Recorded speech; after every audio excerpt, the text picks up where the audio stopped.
नमस्कार. मी भाऊ तोरसेकर. तुम्ही बघत आहात प्रतिपक्ष. मित्रांनो, आता ज्या काय महाराष्ट्रातल्या राजकारणातल्या घडामोडी चालू आहेत, त्यामध्ये सत्ताधारी इतके प्रभावी आहेत की राज्यात विरोधी पक्ष आहे की नाही याची शंका येते. आणि त्यामुळे सतत खळबळजनक ब्रेकिंग न्यूज द्यायची हौस आणि खास असलेल्या माध्यमातल्या पत्रकारांची भयंकर तारांबळ उडालेली आहे. त्यामुळे कधी अजितदादा गटाच्या सुनेत्रा पवार यांच्या नेतृत्वाखालच्या पक्षामध्ये आपसात कशी बेदिली आहे, तटकरे पटेल आणि पार्थ पवार, जय पवार यांच्यात कशी झुंज चाललेली आहे, हे रोहित पवारांची सूत्र मीडियाकडे आणून देतात आणि त्याच्या बातम्या रंगवल्या जातात. त्यातला शिळेपणा आणि निरर्थकता लक्षात आल्यामुळे अशा बातम्यांना टीआरपी मिळत नाही. तेव्हा मग एकनाथ शिंदे आपल्या दरेगावी गेले का याचा शोध सुरू होतो. त्यातही काही तथ्य मिळत नसेल किंवा त्याला लोक दाद देत नसतील तर मग दिल्लीला जाऊन सुद्धा एकनाथ शिंदे यांची भेट अमित शहानी कशी टाळली. मला एक गंमत वाटते मित्रांनो, ही कधी एकनाथ शिंदे दिल्लीला येतात आणि त्यांची आपण भेट घेतो, यासाठी देशाचे गृहमंत्री अमित शहा सगळी काम धंदे सोडून वाट बघत बसलेले असतात का? काल परवापर्यंत बंगाल सारख्या अत्यंत दुर्गम असलेल्या ममता दिदीच्या किल्ल्याला भगदाड पाडून खिंडार पाडून तिथे भाजपचं सरकार बसवण्यासाठी अहोरात्र राबलेला जो भाजपचा नेता आहे गेले काही महिने, त्याचं नाव अमित शहा आहे आणि योगायोगाने तो देशाचा गृहमंत्री आहे. योगायोगाने एकनाथ शिंदे यांनी शिवसेनेत बंड करण्याला बळ देण्याचं काम सुद्धा अमित शहानी केलेलं आहे. नेपाळ पासून तेलंगणापर्यंत जो नक्षल कॉरिडॉर होता तो उद्ध्वस्त करण्यासाठी लागोपाठ 2-2.5 वर्ष एकाग्रतेने काम केलेल्या माणसाचं नाव सुद्धा अमित शहा आहे. ही सगळी कामं बंद करून मराठी पत्रकारांना हवं म्हणून अमित शहानी बाकी सगळी कामं बंद करायची आणि एकनाथ शिंदे दिल्लीत कधी येतात आणि मी त्यांना कधी भेटतो. जसं लालबागच्या राजाच्या गणपतीच्या दर्शनासाठी 12-12 तास 16-16 तास लोक रांगेत उभे राहतात, तिथे सुद्धा अमित शहा येतात. तसेच एकनाथ शिंदे आपल्याला दर्शन द्यायला येणार आहेत. त्या सगळी कामं बाजूला ठेवू, बंगालची निवडणूक पाहिजे तर हरलो तरी चालेल, नक्षल कॉरिडॉर चालू राहायला चालेल, पण एकनाथ शिंदेची भेट आपण घेतली पाहिजे. कारण मराठी वर्तमानपत्रांना, मराठी मीडियाला बातम्या द्यायच्या आणि मराठी मीडियामधल्या बातम्या इतक्या महत्वाच्या आहेत की बाकीचा देश 12च्या भावात गेला तरी चालेल, अशा रीतीने अमित शहानी वागलं पाहिजे. हा आपल्या मराठी पत्रकारांचा आग्रह आहे. आणि नाही तर मग बिचारे एकनाथ शिंदे नाराज आहेत, त्यांना अमित शहानी भेट दिली नाही किंवा भेट टाळली वगैरे वगैरे सुरू होतं. या सगळ्या शिळ्या कडीला ऊत आणला जातो. आणि आता तर मला असं वाटतं की या बातम्या खऱ्या आहेत की हा एक देखावा आहे. हा देखावा आहे का? विचार करा मित्र.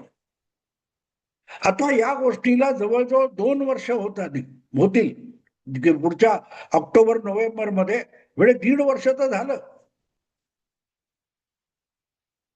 एकनाथ शिंदे यांना मुख्यमंत्री पदावरून उपमुख्यमंत्री व्हावं लागलं आणि देवेंद्र फडणवीस मुख्यमंत्री झाले. आता कोणालाही आपलं सर्वोच्च पद सोडायचं दुःख असतं, आनंद नसतो, अजिबात आनंद नसतो. कुठलाही मुख्यमंत्री राजी खुशीने, अक्कल हुशारीने, नशा पाणी न करता ढोल वाजवत आपल्या पदावरून पाय उतार होत नाही.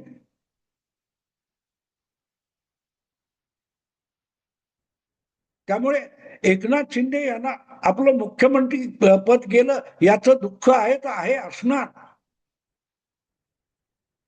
आपण सगळ्या उचापती करायच्या, पाडापाडी करायची आणि जेव्हा सत्तेची वेळ आली सगळं जग आपल्याकडे मुख्यमंत्री म्हणून बघतंय. अशा वेळेला देवेंद्र फडणवीसांनी एकनाथ शिंदे मुख्यमंत्री होतील अशी घोषणा केली, तेव्हा त्यांचा आनंदाने चेहरा फुलला होता का नाही? पक्षाच्या आदेशामुळे आपल्याला सत्तेच्या बाहेर बसावं लागणार किंवा मुख्यमंत्री व्हायला लागणार, त्याचा देवेंद्र फडणवीसांना आनंद झाला असेल. 30 जून 2022 ला 5 वर्ष सलग मुख्यमंत्री राहून विधानसभेमध्ये शिवसेनेला सोबत घेऊन प्रचंड बहुमत आणणाऱ्या माणसाला विरोधी नेते पदावर बसावं लागलं 2.5 वर्ष. त्याचा आनंद असू शकतो का? आणि एवढं सगळं करून उद्धव ठाकरेंचं महाविकास आघाडी सरकार पाडलं, शिवसेनेत फूट पाडली, तर एकनाथ शिंदेबरोबर आलेल्या 40 आमदारांच्या 2.5 पटीहून अधिक आमदार आपल्याकडे असताना आपल्याला उपमुख्यमंत्री व्हावं लागलं, तर देवेंद्र फडणवीस आनंदी होतील का? मग जर देवेंद्र फडणवीस आनंदी होणार नसतील आणि मुख्यमंत्री पद गेल्यानंतर 4 वर्ष उलटली तरी त्याची ठुसठुस उद्धव ठाकरेंना विसरता येत नसेल, तर एकनाथ शिंदे हे उपमुख्यमंत्री पदावर समाधानी आहे आणि आपल्याला योग्य ती जागा मिळाली, आपली लायकीच नव्हतं असं मानून एकनाथ शिंदे गप्प बसतील का? विचार करा ना, माणूस म्हणून विचार करा. कुठल्याही उच्च पदावर एखादा माणूस जाऊन बसला तरी तो माणूस असतोय, विसरू नका. मान अपमान सन्मान या गोष्टी मानवी भावनेचा भाग असतो. आणि म्हणूनच आपण जर 2.5 वर्ष सरकार चालवलं, आपल्या नेतृत्वाखाली महाराष्ट्रात महायुतीच्या निवडणुका झाल्या आणि अखेरीस परत एकदा बहुमत युतीला मिळून आपल्याला मुख्यमंत्री पद सोडावं लागलं, त्याची थोडी कुठेतरी खसखस एकनाथ शिंदे यांच्या मनात असणार आणि तेच त्यांच्या माणूसपणाचं लक्षण आहे.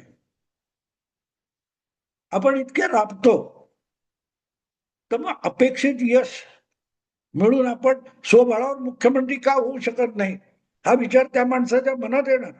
आणि त्यासाठी घराबाहेर पडून दिवस रात्र कष्ट करून आपला पक्ष वाढवण्यासाठी एकनाथ शिंदे अखंड राबत असतात. काल परवाच त्यांनी बच्चू कडू यांना आपल्या पक्षात घेऊन विधान परिषदेवर पाठवलं, त्यांचा पक्ष शिवसेनेत विलीन करून घेतला. ज्योती वाघमारे सारख्या एका ग्रामीण महिलेला उचलून थेट राज्यसभेवर पाठवलं.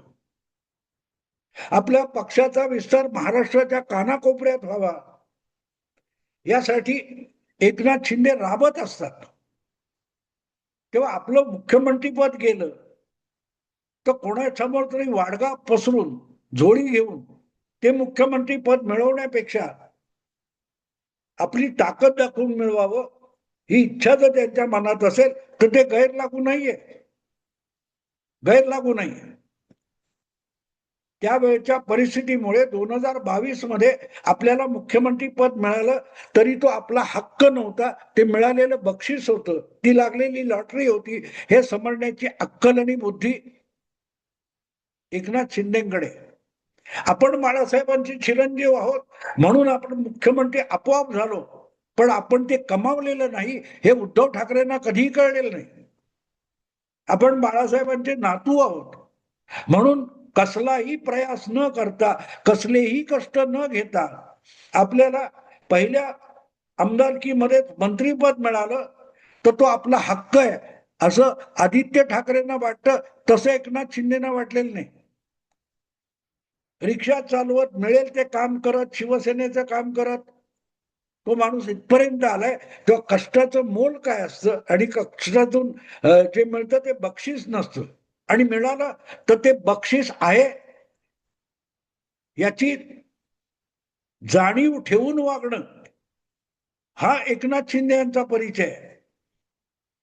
तेव्हा बातम्यामधून एकनाथ शिंदे नाराज आहेत, ते भाजपला धडा शिकवणार, 2029 मध्ये भाजप बरोबर टक्कर देण्याची वेळ येईल, भाजपने 100% ठरवलं तर वगैरे वगैरे वगैरे, हे जे फुगे उडवतात त्यांना एक गोष्टीची अक्कल नाहीये.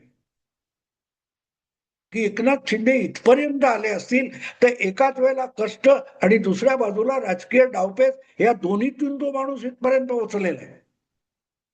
आयतं काहीही मिळत नाही. There is nothing like a free lunch.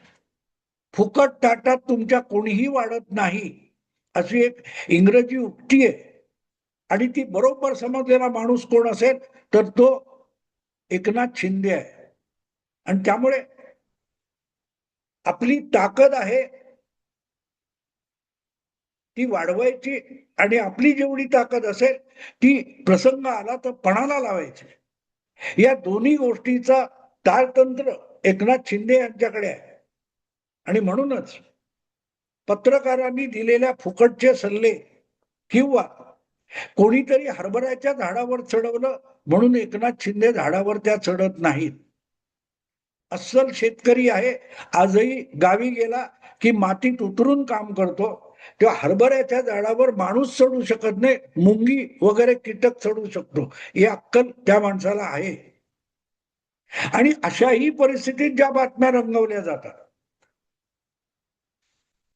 ही आपली नाराजी दाखवली, अडवून ठेवलंय किंवा देवेंद्र फडणवीस आणि भाजपला एकनाथ शिंदे नडले वगैरे जी भाषा वापरतात ती पोरकट भाषा आहे. कुठे नडावं आणि कुठे नडू नये हे त्यांना कळतं. कारण नको तिथे नडले की 25 वर्ष सडले, हे आपल्या डोळ्यासमोर आहे. उद्धव ठाकरे जेव्हा म्हणाले की युतीमध्ये शिवसेना सडली, सडली कारण नको तिथे नडली.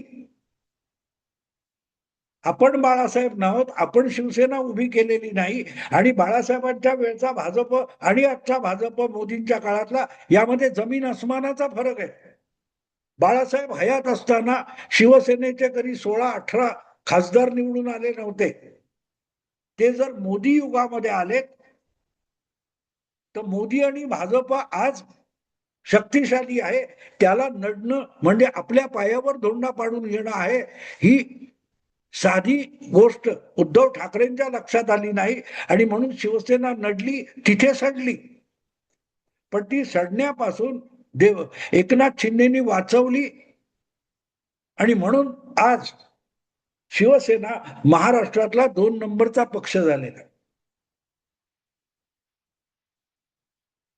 जर उद्धव ठाकरे यांनी नडणं असला खेळ केला नसता तर आज महाराष्ट्रातला 2 नंबरचा नेता आणि 1 नंबरला चॅलेंज करू शकणारा नेता ही उद्धव ठाकरेंची प्रतिमा झाली असती.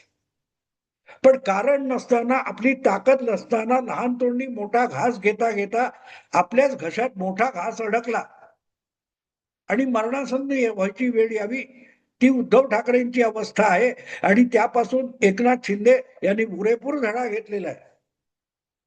पण त्यांना एक गोष्ट माहिती आहे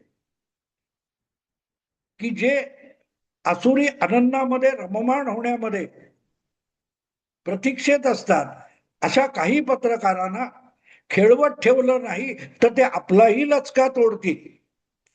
त्या पत्रकारांना मीठ मिरची लावून ब्रेकिंग न्यूज देण्याची सुविधा उपलब्ध करून देणं आणि त्यासाठी प्रसंगी आपण भाजपला देवेंद्र फडणवीसांना नडतोय असं दाखवणं, हा एकनाथ शिंदे यांचा खेळ झालेला आहे.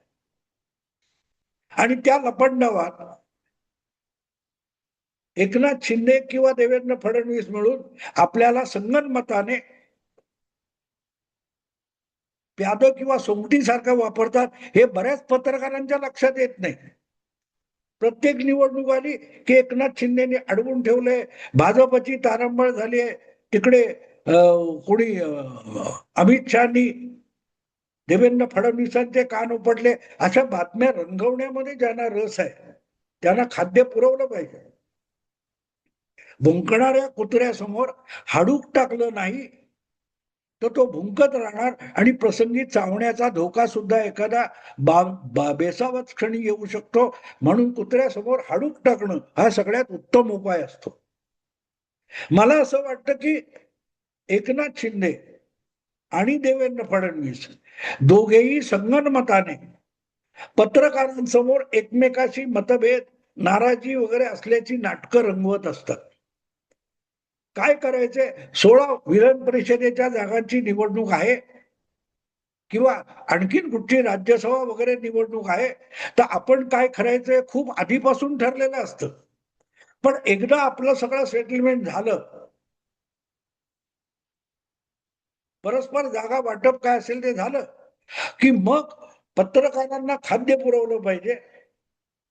यासाठी वेगवेगळे दावे प्रतिदावे यांच्या बातम्या सूत्रांकडून सोडल्या जातात आणि ती सूत्रांकडून सोडल्या की त्या सूत्रावरून स्वर्ग गाठणारे पत्रकारांची मांदियाळी आहे.